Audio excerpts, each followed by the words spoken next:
भाग्यवंत, खरंच भाग्यवान माणसाला भाग्यवान आडनाव सोबतोय. असे आयऱ्या गायऱ्याला सोबत नाही भाग्यवान आडनाव. ते नेहमी याला थोडी ठेव त्याला थोडी ठेव, पण एकनाथ भाग्यवंत असेल खरंच त्यांना भाग्यवंत आडनाव सोबतोय.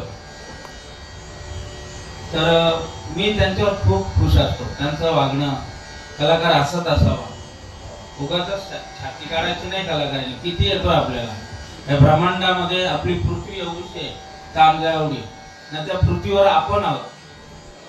काय आपण आहे तर उगाच हे करायचं ना. ते पण संगीतामध्ये नाहीच करायचं, ते पाप आहे.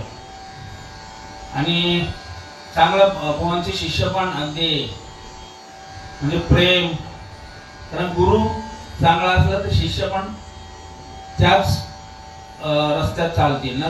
गुरुच्या रस्ते बरेच गुरु आहेत, तिकडे तिकडे वाकडे तिकडे रस्ते आहेत गुरु.